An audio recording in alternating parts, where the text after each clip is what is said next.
어린 시절 다들 한 번쯤 낡은 옷장 문을 열면서 혹시 이 너머에 다른 세계가 있지 않을까 상상해 보신 적 있으시죠? 사자가 말을 하고 하얀 마녀가 영원한 겨울을 지배하는 세계 말이에요. 그런데 말입니다. 만약 C.S. 루이스의 나니아 연대기가 그저 아이들 잠자리에서 읽어주는 뻔한 동화라고만 생각하셨다면 오늘 그 생각 완전히 바뀌실 겁니다. 장담할 수 있어요. 이 작품은 사실 기독교 변증학, 중세 우주론, 그리고 천재적인 문학적 상상력이 아주 정교하게 얽혀있는 그야말로 엄청난 퍼즐이거든요. 오늘 이 시간 저는 여러분의 문학 안내자가 되어서 서구 문학사에서 가장 사랑받는 이 다층적인 걸작의 숨겨진 껍질들을 하나씩 벗겨보려고 합니다. 단순한 줄거리 요약 아니죠. 작가가 책장 사이사이에 아주 교묘하게 숨겨놓은 비밀스러운 코드들을 우리 함께 직접 해독해보는 겁니다. 진짜 흥미로운 여정이 될 거예요. 오늘 우리가 함께할 여정의 지도입니다. 옷장 너머의 세계부터 시작해서 작가의 기원과 상상력, 은혜의 알레고리와 중세 암호, 잉클링스 내에서의 충돌, 그리고 나니아가 남긴 불멸의 유산까지. 자, 그럼 바로 시작해볼까요? 첫 번째 파트, 옷장 너머의 세계, 나니아로 진입해보겠습니다. 자, 나니아 연대기 하면 출판 역사상 정말 끊임없이 회자되는 논쟁거리가 하나 있죠. 바로 어떤 순서로 읽어야 하는가입니다. 1950년대 처음 출간될 때만 해도 일고는 분명 사자와 마녀와 옷장이었습니다. 그런데 나중에 나니아 세계관 내부의 시간 흐름에 맞춰서 마법사의 조카를 1권으로 앞으로 쑥 빼서 재배치하게 되죠. 재밌는 건 정작 루이스 본인은 어느 순서로 읽던 상관없어요 라고 쿨하게 넘겼다는 건데요. 하지만 비평가들은 절대 안 된다 라며 펄쩍 뜁니다. 출간 순서대로 읽어야만 이 서사가 주는 그 영적 발견의 카타르시스를 온전히 느낄 수 있다는 거죠. 생각해보세요. 마법사의 조카를 먼저 읽어버리면 나중에 비버 부부가 아슬란이 움직이고 있다고 조심스럽게 속삭일 때 우리가 느껴야 할 그 압도적인 전율과 신비로움이 완전히 김이 새버리지 않겠어요? 두 번째 파트, 기원과 상상력, 교수의 현실입니다. 그 신비로운 옷장이라는 포털을 만들어낸 루이스의 실제 삶, 어땠을 것 같으세요? 사실 마법과는 거리가 아주 멀었습니다. 오히려 비극에 가까웠죠. 9살이라는 어린 나이에 어머니를 암으로 떠나보냈고 그 후엔 정말 가혹한 기숙학교로 보내졌거든요. 게다가 1차 세계대전 때는 최전선 참호에서 끔찍한 전초를 겪고 큰 부상까지 입었습니다. 하지만 놀랍게도 그 어둡고 참혹한 시간 속에서 청년 루이스는 북유럽 신화에 빠져들며 자신만의 위안, 즉 기쁨이라는 근원적 갈망을 발견하게 됩니다. 이후 옥스퍼드에 촉망받는 영문학자가 된 그는 원래 뼛속까지 철저한 무신론자였는데요. 절친이었던 톨킨 같은 지성인들과 깊이 교류하면서 결국 기독교 신앙을 받아들이게 되죠. 바로 이 극적인 내면의 여정이 나니아를 지탱하는 거대한 뼈대가 됩니다. 그런데 나니아라는 이야기가 구체적으로 어떻게 시작됐는지 아시나요? 그 결정적인 계기는 2차 세계대전 중에 우연히 찾아왔습니다. 런던 대공습이 시작되자 아이들이 안전한 시골로 대거 대피를 하게 되는데요. 1939년에 루이스 역시 런던에를 피난온 3명의 소녀들을 자신의 집으로 거두게 됩니다. 상상해보세요. 낯선 시골집에 온 어린 소녀들, 그리고 깐깐해 보이는 독신 옥스퍼드 교수. 분위기가 얼마나 어색했겠어요. 그래서 루이스는 불안에 떠는 이 아이들을 달래주기 위해서 늙은 교수의 시골집으로 피난온 네 남매가 마법의 세계를 발견한다는 이야기를 직접 만들어 들려주기 시작합니다. 현실의 아픔과 두려움이 역사상 가장 위대한 판타지의 씨앗으로 피어난 정말 마법 같은 순간이었죠. 이 대목에서 루이스의 창작 방식을 짚고 넘어가지 않을 수 없는데요. 진짜 독특합니다. 보통 작가들처럼 처음부터 완벽한 플롯을 짜고 글을 쓴 게 아니었어요. 10대 시절부터 자기 머릿속을 둥둥 떠다니던 도저히 지워지지 않던 단편적인 이미지들을 그냥 하나씩 엮어낸 겁니다. 한겨울 눈 내린 숲속에서 웬 우산을 들고 걸어가는 파운, 썰매를 탄 무시무시한 눈의 여왕. 이런 조각들이 굴러다니다가 어느 날부터인가 웅장하게 뛰어오르는 거대한 사자의 모습이 꿈에 계속 나타나기 시작한 거죠. 맞습니다. 바로 아슬란이죠. 이 아슬란이 등장하면서 흩어져 있던 머릿속 이미지들을 마치 강력한 자석처럼 하나로 쫙 끌어당겨 거대한 서사로 완성한 겁니다. 세 번째 파트, 은혜의 알레고리, 더 깊은 마법입니다. 나니아 연대계의 심장부로 조금 더 깊이 들어가 볼까요? 여기엔 루이스만의 아주 특별한 수사학, 이른바 만약의 신학이 자리 잡고 있습니다. 많은 분들이 나니아를 성경의 단순한 비유, 그러니까 1대1 알레고리로 생각하시는데 사실 그게 아닙니다. 루이스는 이렇게 상상한 거예요. 만약에 말입니다.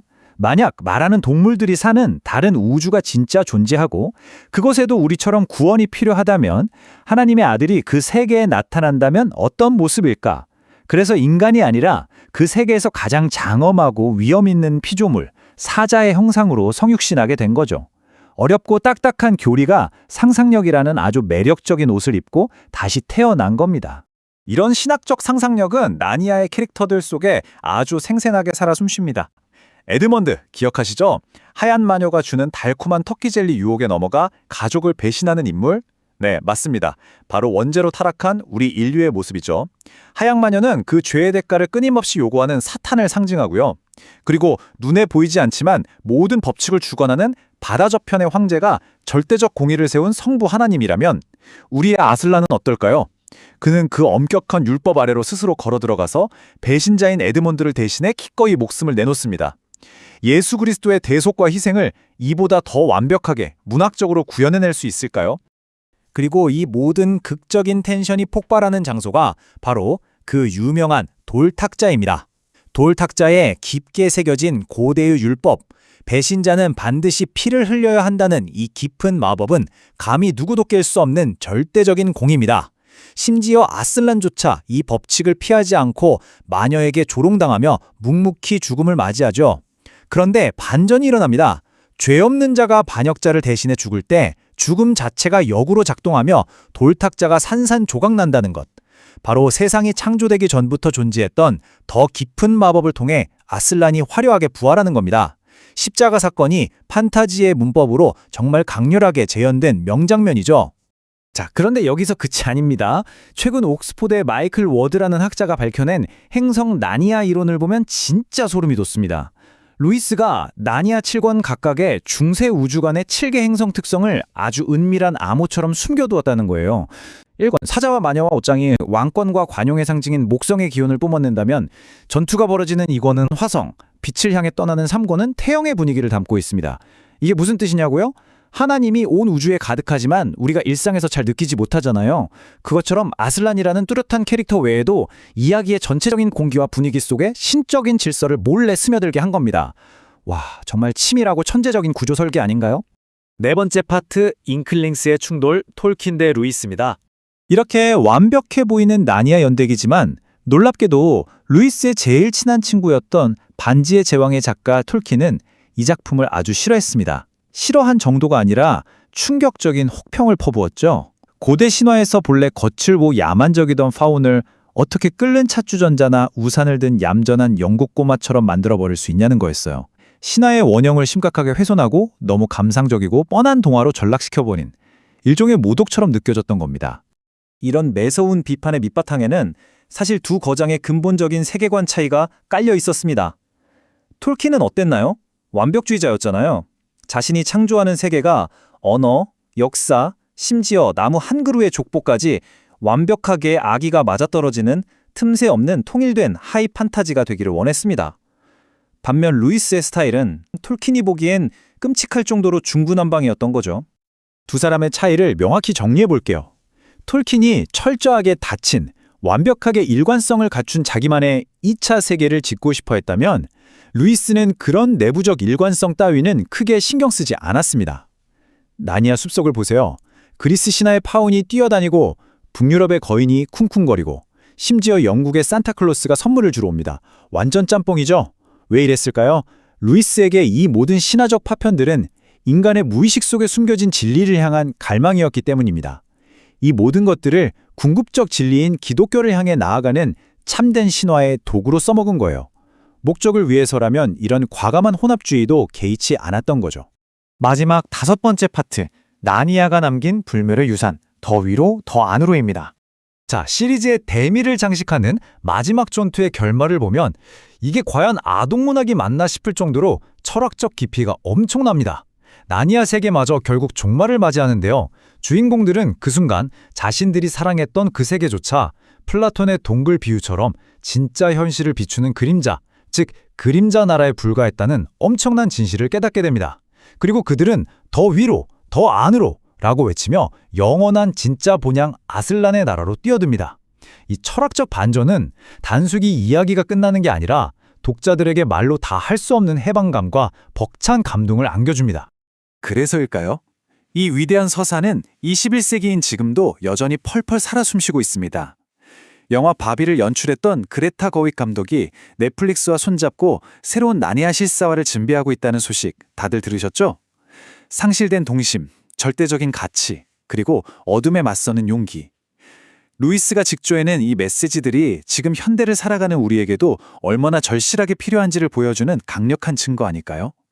21세기의 뛰어난 창작자들조차 이 시대를 초월한 테마를 어떻게 스크린에 다시 펼쳐낼지 치열하게 고민하고 있는 겁니다. 루이스 자신은 훗날 이런 아주 솔직한 고백을 남겼습니다. 내 안에 상상하는 자가 종교적 작가나 비평가보다 더 근본적이다. 이 말이 무슨 뜻일까요? 나니아 연대기가 그저 기독교 교리를 주입하기 위해 억지로 짜낸 얄팍한 설교집이었다면 지금까지 이렇게 사랑받지 못했을 겁니다. 이 작품은 그 이전에 지극히 순수하고 뜨거웠던 한 인간의 상상력이라는 엔진에서 출발했기 때문에 수많은 사람들의 마음을 움직일 수 있었던 거죠. 오늘 우리가 함께한 나니아로의 여정 어떠셨나요? 마지막으로 여러분께 질문 하나를 던지고 싶습니다.